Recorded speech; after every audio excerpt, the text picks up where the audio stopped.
Bueno, bienvenidos, bienvenidas una vez más. El Árbol del Dinero con David Segal, a quien le vamos a hacer el día de hoy unas preguntas acerca de negocios, ya entrando en materia completamente de negocios y de números, ¿no? De cómo podemos empezar si nos interesan los bienes raíces, el día de hoy vamos a platicar cómo podríamos empezar una de las muchas alternativas. ¿Cómo estás, David?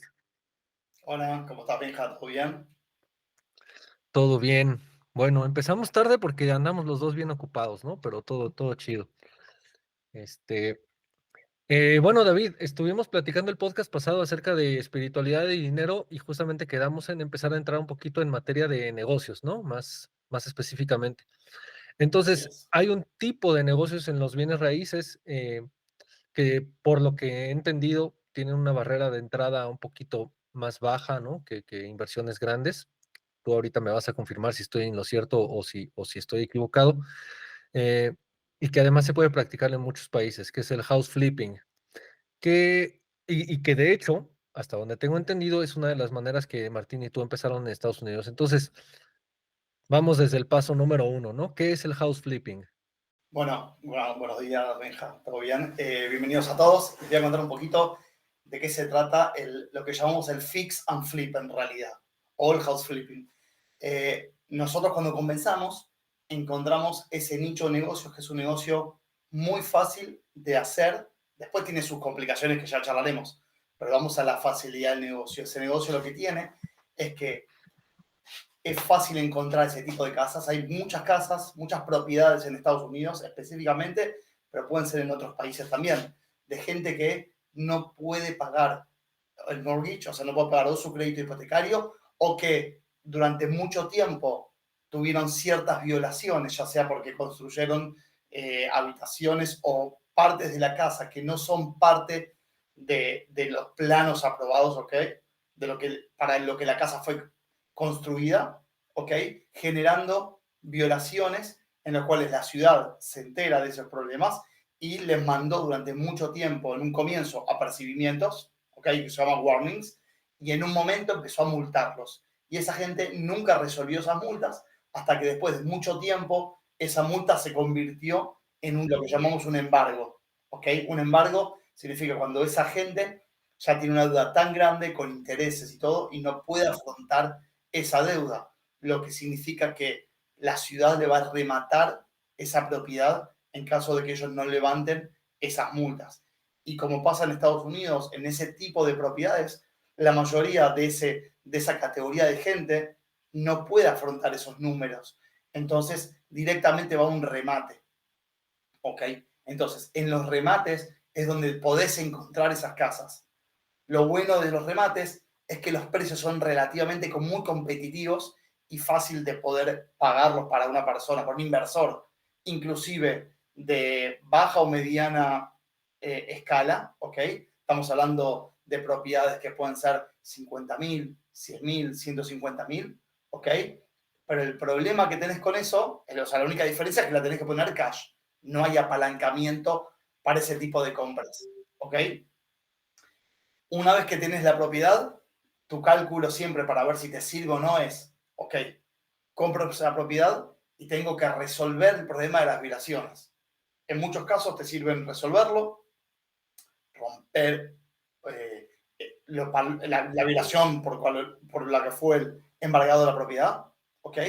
En otras es solamente un tema de papeles, es decir, por deudas de basura, por deudas de pasto, por unas deudas que son externas o porque no pagaron tax property, ¿no? El impuesto a la propiedad anual, ¿ok? Que se le embargó, entonces la casa no tiene ningún problema en sí. Esos son mucho más fáciles todavía porque es solamente darle una lavada de cara a la propiedad para luego venderla al precio realmente de mercado. ¿Se entiende? Ok. Hasta aquí te estoy entendiendo muy bien, pero me gustaría enganchar este tema que estás tocando, o sea, el negocio que nos estás explicando con un poquito del podcast anterior que tiene que ver con espiritualidad, David. Em, a lo mejor te va a sorprender, pero yo lo he hecho eso en México, ¿sí? Con mi primo. Hemos comprado casas que están en esa situación legal, se convierten en remates bancarios, las arreglas, las vendes. Eso es en general el fix and flip, ¿no? Nosotros antes de empezar nos detuvimos un rato, la verdad, David, a platicar sobre la energía de ese negocio porque, pues, son familias, no sé cómo sea en Estados Unidos, me imagino que deben ser situaciones Estamos en similares, la pero calle. son familias que tuvieron algún problema y por eso dejaron de pagar. Claro, evidentemente puede pasar que haya familias irresponsables o personas que simplemente por irresponsables pierden una propiedad, ¿no? Pero también hay muchos casos en donde las personas pierden su propiedad porque les pasó algo en la vida, ¿no? Y a lo mejor son situaciones dolorosas sobre las cuales no tenemos control, ¿sabes? Pero es un negocio que surge a partir de una pérdida, de un dolor de alguien más. ¿Tú qué opinas? ¿Cómo percibes esto? ¿Qué te hace sentir? Bueno, nosotros con Martín, siempre que compramos una propiedad, fue una propiedad que ya estaba vacía. Es propiedades que vive gente y tenés que pasar por la situación que tenés que ir a desalojarlos con la policía y sacarlos. ¿No? Y más que todo el estado de Florida, o sea, Estados Unidos específicamente, el estado de la Florida o Texas, que son estados republicanos donde la ley se cumple, vos podés mandar a la policía y la policía lo saca, no les importa si son chicos, grandes, no les importa nada. Ok, Obviamente es muy duro ver esa situación, ¿ok? Esa gente tuvo mucho tiempo para resolver sus problemas y no lo hicieron, ¿ok? No es gente que o sea, todo, yo no quiero jugar a las personas porque de vuelta no sé la historia de cada persona, pero entiendo que en el marco de la legalidad ellos tuvieron las posibilidades de poder salvar esa etapa. Entonces la etapa donde vos entrás es una etapa donde ya no tiene retorno, no depende de esas personas ya. Entonces no es que te estás aprovechando de esas personas, vos estás aprovechando una oportunidad en la cual esa casa ya está vacía. ¿Ok? Nosotros con Martín siempre fuimos a propiedades que ya prácticamente estaban desalojadas, en lo cual nosotros tenemos que entrar a la propiedad y pensar en el negocio y renovarlas y venderlas. Nada más que eso, no es que tuvimos que ir a desalojar a alguien. Nos pasó haber trabajado en propiedades que tenían gente y optamos por salirnos, más que todo porque no queremos pasar por esos momentos. Y también por eso es un poco que nosotros terminamos de salir de ese negocio de fix and flip, más allá de que según nuestra experiencia no era escalable como negocio, ok, si bien mucha gente trabaja en fix and flip o hace ese negocio y hace volúmenes de fix and flip, nosotros somos gente que buscamos más que todo sistemas de trabajo y el fix and flip es muy específico de cada propiedad, porque cada propiedad tiene un problema distinto. claro. ¿Entendés? No puedes escalar una solución. Cada uno tiene su historia. ¿Se entiende? Entonces nosotros nos movemos por otro motivo. Pero sí, te entiendo, es duro la situación de tener que desalojar a alguien.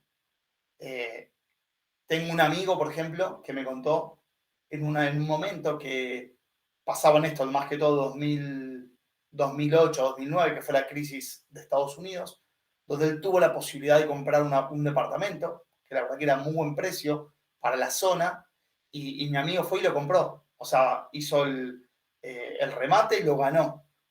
Entonces, bueno, le dieron el título todo, y cuando llegó a la propiedad a ver el departamento, la persona que estaba desalojando era una persona conocida de él y se encontró con una situación muy difícil. Él me contó, me dice, la verdad que fue muy difícil, porque por un lado la compré, hice un negocio tremendo por la oportunidad que había comprado, y estaba en mi derecho, porque yo, digamos, no sabía quién estaba comprando. Yo estaba comprando un remate que es del gobierno. Ahora, cuando llegó a la propiedad, vio que era una persona que conocía y él canceló el remate.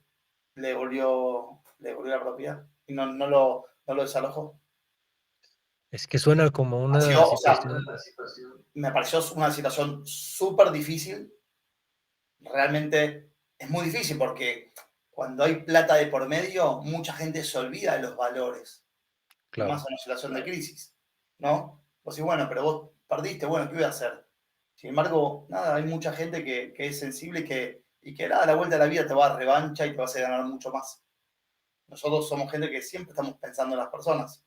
Entonces, tal vez dentro del negocio de Fix and Flip buscamos algo que no tengamos que perjudicar a nadie directamente, ¿no? Sino alguien que, bueno, ya lo perdió por otro motivo, ya fue desalojado y ahora nosotros tenemos como fruto de esa propiedad nada más.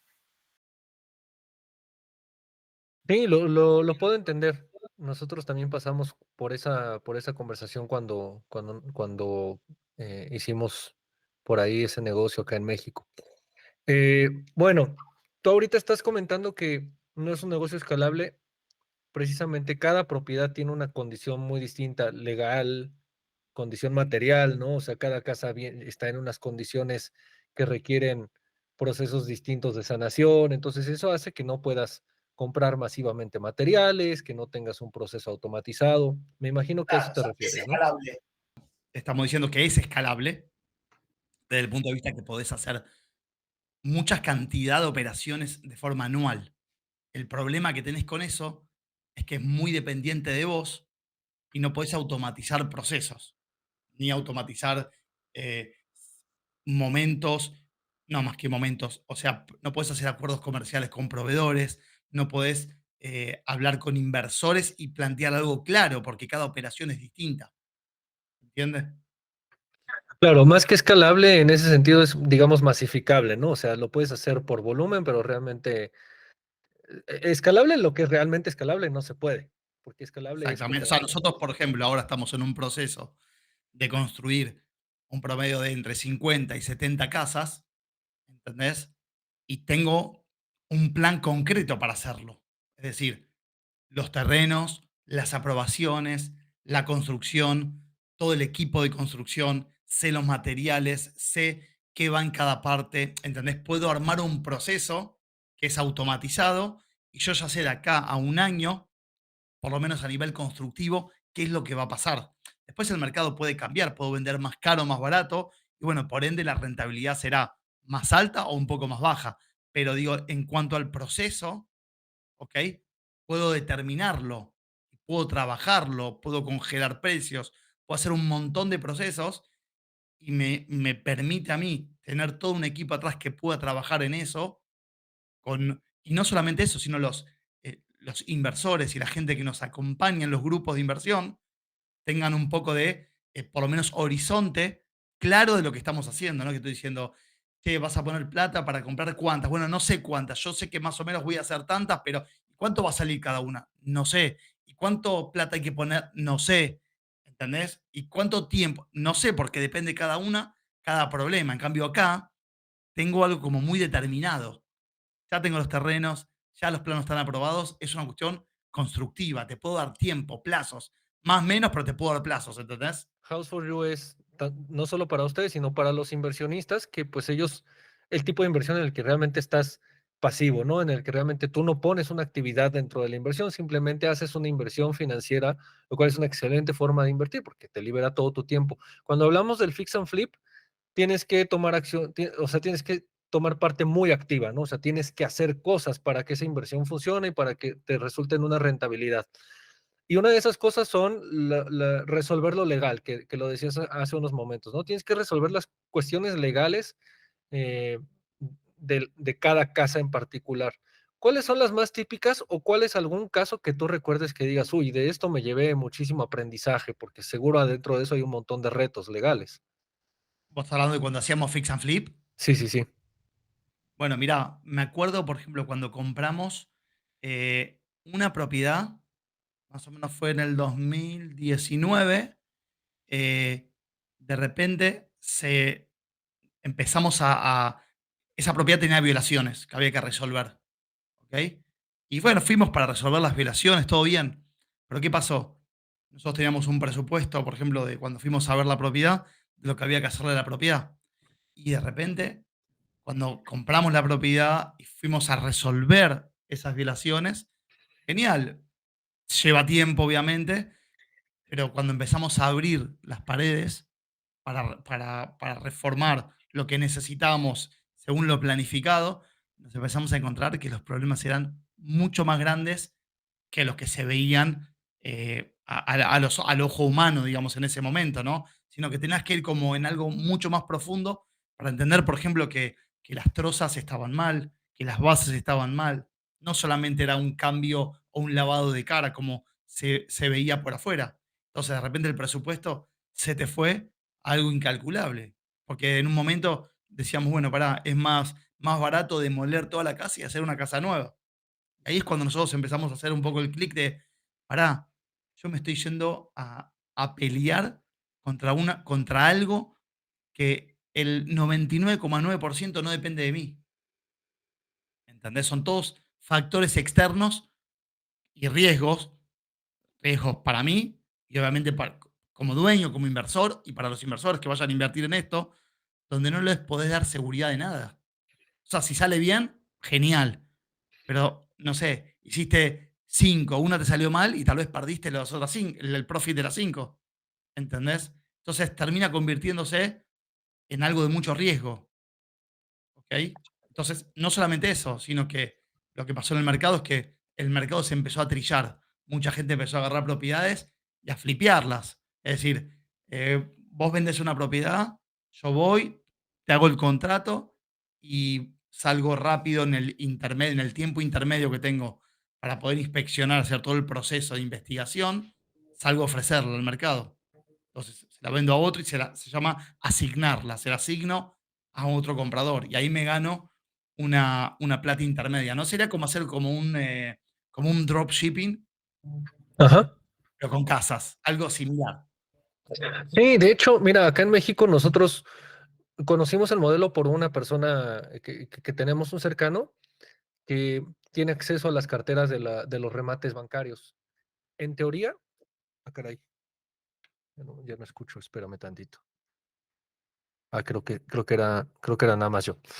En teoría, se supone por ley que esas carteras de esas listas de esas casas deberían estar a la vista del público, de cualquier ciudadano, pero en la realidad, en México, que hay corrupción, igual que en muchos países en Latinoamérica, en la realidad se lo ofrecen primero a inversionistas que son capaces de comprar cartera de forma masificada, ¿no? O sea, Sí, compran, muchos. compran 50 casas. Ajá. Entonces ellos tienen el beneficio de que ahora ellos tienen la Sí, y cartera compra las y mejores. sí, o revenden en paquetes. Hacen un poco eso, ¿no? Claro. O sea, ellos no se dedican realmente a hacer todo lo que es el fix and flip, nada más hacen la reventa a inversionistas más pequeños, les dicen, bueno, toma estas 5 casas. Ajá. Y entonces ya ellos resuelven el problema. Y los inversionistas más chiquititos, como éramos mi primo y yo, compras una propiedad, ¿no? Y, Claro. y Bueno, arregla cada ese uno hace su problema. negocio. Claro, claro. Ahora, el fix Acá and flip. también es pública la información. Lo difícil es encontrar dónde está. Esa es la diferencia. Y en ese encontrar dónde está, me imagino que sí existe un negocio rentable, si no, no existiría como modelo, ¿no? Obvio. A ver, eh, de vuelta, más allá de que nosotros nos dediquemos a la construcción, todo negocio que vos te puedas dedicar y meterle va a ser rentable. Si no es rentable, no, o sea, no lo puedes hacer. Si existe esa categoría de negocios, es porque es rentable. Ahora, está en tu capacidad, en tus contactos, en el tiempo que le vas a dedicar, encontrar la rentabilidad y cuál es el punto de oportunidad. Porque inclusive que hay propiedades, por ejemplo, que vamos a ir un ejemplo, vamos a una casa que está por arriba del mercado, ¿está bien? O a precio de mercado, ¿ok? Pero vos tenés Ok, un inversionista que vive en otro país que lo único que quiere hacer es cuidar su capital. Tal vez a él no le importa el valor de la propiedad en sí. A él le importa es tener una rentabilidad anual. No me importa ni siquiera cuánto es la rentabilidad, sino resguardar su capital. Entonces, che, es un mercado de oportunidad. Y sí, para él es una oportunidad. Esa persona es inversionista, está buscando poder cuidar su capital, resguardar su capital. Quizás esa persona es multimillonaria, genera un cash flow impresionante y no le importa qué compra, necesita poner su plata en ladrillos, en real estate en Estados Unidos, para resguardar. Y de repente vos encontraste ese nicho de cliente que le sirve, es más, puede tener un cliente que te compra siempre y vos conseguís deals, ¿ok? Que son tratos para esa persona. Ahora, si yo te veo afuera, digo, che, Benja, pero es carísimo. Sí, yo tengo a quién vendérselo, ¿qué te importa? ¿Entendés lo que te digo? O claro. sea, acá todo depende a quién lo tenés para vender, cuál es tu público, a qué te dedicas. ¿Entiendes? Entonces, en todo nicho vas a tener un margen de oportunidad. Depende de vos de encontrar eso. Y no solamente, no siempre está el problema en la compra. Si tienes una buena venta, hay gente que dice, ni te negocia el precio, te dice cuánto sale, listo, dámelo, terminé, ya sabe quién tiene para colocárselo. Y el split que hizo ahí, no le importa ni reformarla ni hacer nada. ¿Se entiende? Claro. Entonces, depende mucho cuál es cuál es la idea de negocios que tenés. A ver, vamos a checar el caso del fix and flip, David. Yo sé que te gusta pensar en grande, ¿no? En negocios grandes y cada vez con más rentabilidad y más No, pero hablemos de automatización. números chicos, hablemos de números Ah, chicos. ajá, porque me gustaría que la gente que nos escucha pueda entender el fix and flip desde la raíz, porque es un caminito de aprendizaje también, ¿no? Ustedes también lo hicieron, ¿no? Entonces se me hace un buen ejercicio. Vamos con esta hipótesis, ¿no? Hay una persona que tiene tiempo libre, no tiene ahorita empleo, no tiene otro negocio, ¿sí? Y dice, me interesa mucho esto del fix and flip, lo quiero probar. Ajá. Pregunta número uno, ¿con qué monto? Claro, es una pregunta con una respuesta muy variable, ¿no? Pero ¿desde qué Claro. montos podría empezar esa persona, ¿no? Y A entrar en el negocio. hay a ver, normalmente, en otras épocas vos podías conseguir cosas en $50.000, $20.000. Hoy, con la inflación y el mercado que está mucho más grande, tal vez hayan cosas de 100, 150. Yo me acuerdo nosotros que hacíamos fix and flip, buscamos un nicho específico de entre aproximadamente 100 y 150, ¿ok? De los cuales le poníamos arriba en reforma, en su momento eran entre 25 y 40.000, ¿ok? Casi terminado en 200, para vender entre 250 y 270. Ese era nuestro nicho de negocios, ¿no? Estamos hablando más o menos de un 30-40% de rentabilidad. Y lo bueno que hacíamos eso era que podíamos hacer varias por año. Varias te hablo de 4 o 5 por año, no más, ¿ok? Las podíamos vender relativamente rápido porque era un buen precio y el nicho de mercado que apuntábamos nosotros era un nicho worker, empleado, que aplica a un cierto tipo de crédito hipotecario acá en Estados Unidos que está subvencionado. Entonces, la venta era como muy rápida y simple. Entonces, en eso podíamos escalar. Nosotros no lo que quisimos escalar justamente porque empezamos con la construcción de cero, ¿no? Que lo vimos un negocio mucho más rentable a mediano y largo plazo, como es lo que nos está pasando ahora, ¿no? Claro, y con una capacidad de visualizar y de planificar más bajo tu control. Exactamente. Yo me Sí, vos imagino que podés, para... a ver, perdón, podés juntarte con 2 3 amigos, poner $50.000 cada uno o 70, $80.000 y como fondo te hablo como un pozo común para comprar una propiedad, tal vez de 120, 150 y reformarla, ¿entendés? Ponerle, no sé, 40, 30, $40.000 y después la vendés hoy el mercado está un poco más arriba, o sea, hoy tal vez puedas vender en 300, 350.000, tal vez. Claro. Me imagino que ustedes se apalancaban también mucho de la capacidad de Martín de lidiar con el problema de la remodelación, ¿no? Y de la sanación de la casa. Era así. Pero bueno, también eso conllevaba un cierto tipo de estrés, que eso a veces no lo tenemos en cuenta, ¿no? Parece una tontería lo que te digo, pero el estrés de cada una de las obras como algo, como problemas distintos, es un dolor de cabeza, lo que nos pasaba a nosotros al menos, porque si vos me decís, mira, tengo una obra, tengo eh, desde la A a la Z todo el proceso de obra y sé que me pueden surgir problemas, pero vos podés generar hipótesis. Bueno, si me pasa esto, en esta parte del proceso, tengo respuesta para cómo solucionar. En esta parte del proceso, cómo poder solucionar. O sea, van a surgir, inclusive en la construcción, de cero, surgen imponderables, pero prácticamente los tenés calculados, ¿entendés? O sea, son imponderables porque no te los esperabas, pero los podés prever algunos tipos de eso, ¿está bien? Claro. Ahora, acá estás hablando de que cualquier cosa podía pasar, inclusive que se te caiga abajo la casa. Sí, Entonces, de claro, todo. cada problema era un mundo y cada problema requiere cabeza para poder pensar una solución. Entonces, en un momento era, para ¿cuántas puedo hacer? ¿Cuántos problemas puedo resolver a la vez con distintas problemáticas? ¿Entendés? Sí, Pero fíjate, sí, Martín se cuando ocupaba. nosotros lo probamos acá en México, la parte de la remodelación no era tan complicada porque probamos en departamentos, en edificios que tenían, tenían una buena estructura. Por adentro, arreglar, pues mi primo es arquitecto, tenía demasiadas herramientas para lidiar con esos problemas fácilmente. Nosotros nos atoramos en lo legal y de hecho te voy a compartir que no lo pudimos resolver cuando lo hicimos.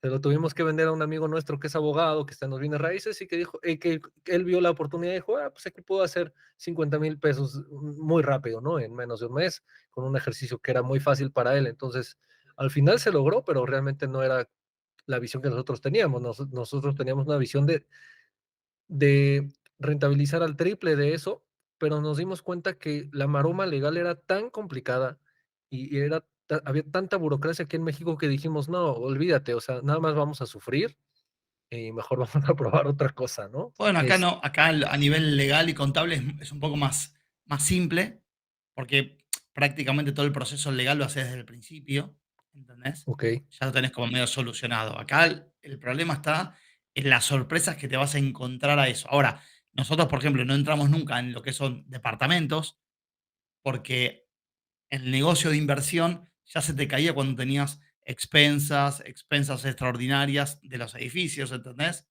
sí, Entonces, vos de repente compraste un departamento, buenísimo, compraste a buen precio, lo puedes reformar, más allá de toda la problemática de tenés que pedir permiso en las asociaciones para que te dejen entrar, te ponen los horarios, los días y los momentos que podés trabajar, ¿ok? Que eso ya te limita el tiempo. Pero más allá de eso, que ponerle que se solucionaba, eran las sorpresas a nivel expensas que te van a venir. claro. Después, por ejemplo, después de lo que pasó acá en Surfside, viste que se colapsó una casa, un edificio, ¿te acordás? En Sí, sí, Miami. sí, Prácticamente todos los edificios requieren no solo seguros, tuvieron que reformar y arreglar y reforzar estructuras, lo cual, ¿quién no paga eso? La gente que vive.